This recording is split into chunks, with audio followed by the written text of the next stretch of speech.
Welcome to A Year of War and Peace. I'm your host, Brian E. Denton. A Year of War and Peace is a daily, year-long, chapter-by-chapter reading of and meditation on Leo Tolstoy's epic novel, War and Peace. In these videos and podcasts, you'll be treated to a free reading of one chapter per day of the novel, plus a reflective essay I've written individually tailored to that day's chapter. These readings are offered for free, though if you'd like to support me, you can do so in one of three ways. First, you could purchase my ebook, A Year of War and Peace. It features the entire novel, plus all of my reflective essays, and it's only $2.99 on Amazon.com. You could also become a patron at patreon.com/Brian E. Denton. If you sign up there, you'll receive a sonnet once a month, plus a link to an ebook of my collected sonnets. Finally, if you like, you can make a one-time donation to my PayPal account. The email there is brianedenton@gmail.com. You can also use that email to contact me. I'd be happy to hear from you. Your support is greatly appreciated. Today's reading and reflection is from chapter 361. Chapter 361.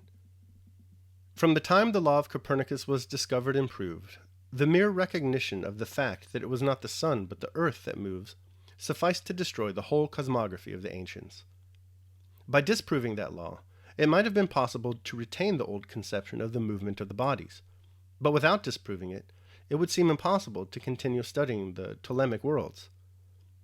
But even after the discovery of the law of Copernicus, the Ptolemaic worlds were still studied for a long time. From the time the first person said and proved that the number of births or of crimes is subject to mathematical laws, and that this or that mode of government is determined by certain geographical and economic conditions, and that certain relations of population to soil produce migrations of peoples, the foundations on which history has been built were destroyed in their essence. By refuting these new laws, the former view of history might have been retained, but without refuting them, it would seem impossible to continue studying historic events as the result of man's free will. For if a certain mode of government was established, or certain migrations of peoples took place in consequence of such and such geographic, ethnographic, or economic conditions, then the free will of those individuals who appear to us to have established that mode of government or occasioned the migrations can no longer be regarded as the cause.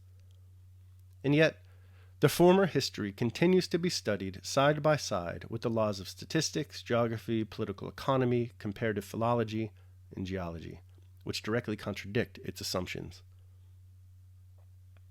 The struggle between the old views and the new was long and stubbornly fought out in physical philosophy. Theology stood on guard for the old views and accused the new of violating revelation. But when truth conquered, theology established itself just as firmly on the new foundation. In the one case as in the other, on both sides the struggle provokes passion and stifles truth. On the one hand, there is fear and regret for the loss of the whole edifice constructed through the ages. On the other is the passion for destruction. To the men who fought against the rising truths of physical philosophy, it seemed that if they admitted the truth, it would destroy faith in God, in the creation of the firmament, and in the miracle of Joshua and the Son of Nun. To the defenders of the laws of Copernicus and Newton, to Voltaire for example, it seemed that the laws of astronomy destroyed religion, and he utilized the law of gravitation as a weapon against religion. Just as it now seems as if we only have to admit the law of inevitability to destroy the conception of the soul, of good and of evil, and all the institutions of state and church that have been built up on those conceptions. So too, like Voltaire in his time, uninvited defenders of the law of inevitability today use that law as a weapon against religion, though the law of inevitability in history, like the law of Copernicus in astronomy, far from destroying, even strengthens the foundation on which the institutions of state and church are erected. As in the question of astronomy, then, so in the question of history now, the whole difference of opinion is based on the recognition or non-recognition of something absolute, serving as the measure of visible phenomena. In astronomy, it was the immovability of the earth. In history, it is the independence of personality, free will. As with astronomy, the difficulty of recognizing the motion of the earth lay in abandoning the immediate sensation of the earth's fixity, and of the motion of the planets. So in history, the difficulty of recognizing the subjection of personality to the laws of space, time, and cause lies in renouncing the direct feeling of the independence of one's own personality. But as in astronomy, the new view said, it is true that we do not feel the movement of the earth, but by admitting its immobility, we arrive at absurdity, while by admitting its motion, which we do not feel, we arrive at laws. So also in history, the new view says, it is true that we are not conscious of our dependence, but by admitting our free will, we arrive at absurdity, while by admitting our dependence on the external world, on time, and on cause, we arrive at laws. In the first case, it was necessary to renounce the consciousness of an unreal immobility in space, and to recognize a motion we did not feel.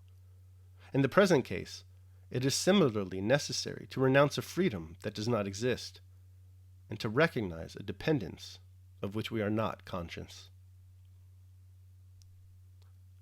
And that concludes my reading of War and Peace. I will now proceed to my reflection on this final chapter. A Year of War and Peace, Day 361. The End. In the first case, it was necessary to renounce the consciousness of an unreal immobility in space and to recognize a motion we did not feel. In the present case, it is similarly necessary to renounce a freedom that does not exist and to recognize a dependence of which we are not conscious. So Leo Tolstoy concludes his great novel. Because, of course, any sane man would end his epic 19th century tale of love and loss and strife and joy set against the backdrop of the Napoleonic Wars with an extended expiation of Copernican physics and scientific historiography. That's just novel writing 101 right there. All joking aside, perhaps this ending is the perfect ending for our purposes. What Tolstoy is saying is that we must abandon old ways of thinking, if those ways of thinking no longer stand to reason. Isn't that what we've been working on this year? Hasn't our project been a project of self-improvement by means of literary and philosophical reflection on the lives of Tolstoy's characters? Haven't we seen the errors of our own ways and the similar follies of Natasha, Pierre, Nicholas, Mary, and Prince Andrew? Haven't we thought about new ways to address the vicissitudes of life and perhaps avoid the many existential pitfalls those characters fall into? That's been the idea anyway. I hope it has helped and that you've enjoyed yourself. Daily Meditation.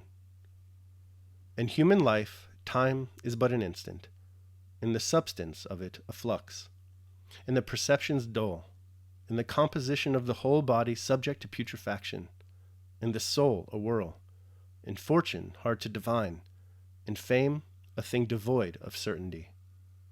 And, to say all in a word, everything that belongs to the body is a stream, and what belongs to the soul is a dream and vapor, and life is a warfare and a stranger's sojourn, and after fame is oblivion. What then can guide a man?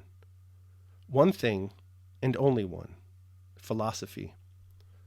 But this consists in keeping the daemon within a man free from violence and unharmed, superior to pains and pleasures, doing nothing without a purpose, nor yet falsely and with hypocrisy, not feeling the need of another man's doing or not doing anything, and besides, accepting all that happens and all that is allotted as coming and finally waiting for death with a cheerful mind, as being nothing else than a dissolution of the elements which every living being is compounded.